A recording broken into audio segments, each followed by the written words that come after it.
Dubaï, 0% d'impôt sur vos revenus locatifs, même si vous êtes résident français. Et surtout l'arrivée en 2028 du plus grand aéroport au monde qui va avoir 800 000 passagers transités par jour. Et ces centaines de milliers de passagers, il va falloir les loger. Alors intéressez-vous à l'immobilier à Dubaï et plus précisément autour de ce futur aéroport. Je suis là pour tous vos contacts, pour toutes vos questions et je vous souhaite une bonne vidéo. Au risque de me répéter, ce message s'adresse aux résidents français. Il existe une convention fiscale entre la France et les Émirats arabes qui vous permettent, dans le cadre d'un investissement locatif, donc de revenus locatifs, on parle ici d'immobilier, eh bien de ne pas payer d'impôts sur ces dits revenus en France. Alors vous allez bien sûr les déclarer, mais il y a au sein de la convention fiscale une règle de la non-double imposition. On considère donc que ces loyers, ces revenus locatifs ont déjà été imposés à Dubaï, même s'ils l'ont été au taux de 0%. Et donc en France, eh bien, on ne va pas vous les double imposer. On ne va pas vous doubler l'imposition, c'est-à-dire vous l'imposer une nouvelle fois. À partir de là, évidemment, votre revenu fiscal de référence va lui augmenter. Il se peut donc que globalement, vous payiez plus d'impôts. Il y a une logique à cela tout de même. Mais sur les 10 loyers, sur les 10 revenus locatifs, il n'y aura pas d'imposition. Alors je vous laisse comparer avec l'imposition française et lorsque vous faites ce qu'on appelle du locatif.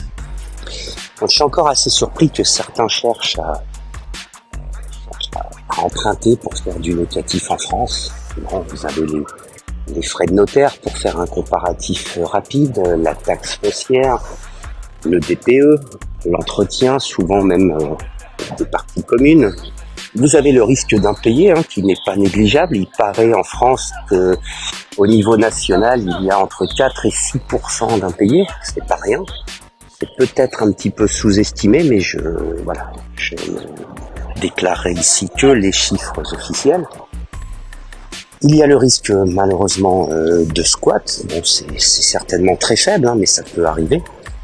Et il y a aussi la vacance, ce qu'on appelle les périodes où votre logement est vide. Bon. À côté de ça, vous empruntez donc à la banque, s'ils veulent bien vous faire un crédit, bien sûr, avec un apport, bien souvent, qui représente plusieurs dizaines de milliers d'euros. Et les taux bancaires plus assurance, on va dire, sont compris entre 3, 4, 5%, voilà, pour 3% pour les plus chanceux. Lorsque vous décéderez, je vous le souhaite pas tout de suite, mais en plus vos héritiers auront les droits de succession à payer sur vos biens immobiliers en France. Alors pour faire très simple, à Dubaï, frais de notaire il n'y en a pas, il y a juste un droit d'enregistrement de 4% de la valeur du bien. Il y a aussi un apport à réaliser. Sur une acquisition off-plan, voilà, donc avec une livraison sous 2, 3, 4 ans suivant les promoteurs et l'avancée des chantiers. Donc vous aurez également à verser 20% d'acompte. Donc prenons l'exemple d'un 2 pièces, donc avec une chambre qui coûte à peu près 200 000 euros. Alors non pas en plein centre de Dubaï, mais légèrement excentré. Et en ce moment, les quartiers qui ont le vent en poupe, ce sont ceux qui se rapprochent le plus du futur plus grand aéroport du monde. Donc disons un 2 pièces, 60 mètres carrés à peu près, 200 000 euros, 20% d'acompte, donc 40 000, 4% de droits d'enregistrement, et ensuite, il vous faudra régler, oui, c'est vrai, 1% du montant de l'acquisition tous les mois jusqu'à la remise des clés. À la remise des clés, vous aurez aussi à régler le solde, souvent un solde pareil de 20 à 30%. Bon, à l'issue de cette opération, vous allez donc faire du revenu locatif. Aujourd'hui, pour un appartement d'une valeur de 200 000 euros, il se situe donc proche de la future zone du premier aéroport au monde. On imagine des revenus entre 1 500 et 2 000 euros net par mois. Donc je vous le répète, net d'impôts, même pour un résident investisseur français. Les charges, il y a des charges de copropriété, bien sûr. Elles représentent à l'année beaucoup moins de 1 000 euros, vraiment moins, sur un bien qui en vaut 200 000.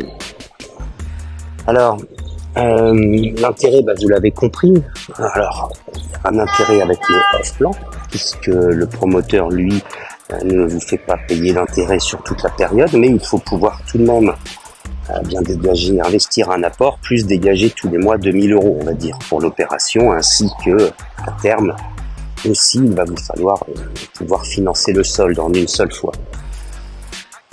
Ce qui peut se passer, c'est qu'à l'issue donc de l'opération de financement et au moment de la remise des clés, vous pouvez aussi revendre le bien.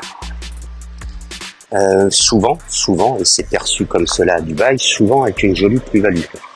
Pourquoi ? Parce qu'il y a tellement de demandes à Dubaï et l'offre est vraiment très très inférieure que lorsqu'un immeuble neuf est prêt, ceux qui viennent s'installer à Dubaï, ont besoin d'un logement et souvent ils préfèrent éviter de louer, mais acheter directement, ça leur revient beaucoup moins cher. Vous voulez emprunter à Dubaï en étant non résident pour acheter une résidence déjà prête, meublée pourquoi pas, mais également déjà louée. C'est possible, c'est tout à fait possible. Alors là, sachez que les banques, dans ce cadre-là, vont vous demander bien sûr quelques garanties, mais elles vont vous faire ce qu'on appelle un prêt hypothécaire. Les taux pour les non-résidents sont de l'ordre de 5%, et vous pourrez emprunter jusqu'à vos 65 ans en moyenne auprès des banques dubaïotes si vous n'êtes pas résident. Sachant que là encore, on va vous demander entre 40 et 50% d'apport parce que vous n'êtes pas résident. Voilà. Donc ça revient à faire un prêt à la consommation à 5%, tout simplement. Si vous pouvez le réaliser en Europe, pourquoi pas, même si les montants sont importants. Mais sachez qu'on trouve des studios, des appartements en vente, déjà prêts. Alors ils sont un petit peu plus chers que si vous achetiez sur plan, bien sûr. On est entre 250 et 300 000 euros là du coup. Certains sont déjà meublés et certains sont même déjà loués. Donc vous pourrez également étudier la rentabilité. La rentabilité est vraiment intéressante. On n'est pas loin des 10% à Dubaï. On peut avoir légèrement plus, mais sur de la location annuelle, comptez un petit 10% et vous serez dans les clous. Bien, mais cette vidéo me permet de faire quelques rappels. Des acomptes, on vous en demandera partout, plus des frais de notaire en France que vous n'avez pas à Dubaï, et une très très grande sérénité, sachant que pour les années à venir, Dubaï prévoit vraiment l'arrivée massive de millions de personnes, et l'offre aujourd'hui est vraiment très très très inférieure à la demande. Avec l'ouverture de ce futur très très grand aéroport qui devrait pouvoir générer 260 millions de passagers par an, c'est à peu près 800 000 personnes par jour. Je vous laisse imaginer le besoin en hôtellerie, en infrastructure, en transport et en logement autour de cet aéroport. 800 000 passagers par jour. J'ai du mal également à me rendre compte. C'est plus que des villes comme Toulouse ou Lyon. Voilà, c'est vraiment de grosses métropoles qui vont transiter par l'aéroport au quotidien. Alors évidemment, tout le monde ne rentrera pas sur Dubaï, beaucoup seront probablement en transit. Mais je suppose que au moins la moitié de ces voyageurs vont venir visiter Dubaï. Et certains vont chercher des bons prix, des bons tarifs, une localisation facile. D'autres, évidemment, avec des moyens plus importants, partiront vers le centre-ville ou la Palme. Et là, effectivement, c'est un autre coût financier, économique, et dans le cadre de cette vidéo, un autre débat. On est donc, et ça c'est important de le dire, autour de ce futur très très grand aéroport. On est sur des projets à 3 000 € du mètre carré. Des projets qui seront livrés avec l'ouverture donc en 2028 cet aéroport gigantesque. Et c'est un élément majeur, ne pas négliger, le plus grand au monde. Je vous parlais des touristes, oui bien sûr, mais j'ai oublié de vous parler des gens qui vont venir s'installer et travailler à l'aéroport ou dans les zones hôtelières autour de l'aéroport, les malls, etc. Ces gens-là vont avoir besoin de se loger.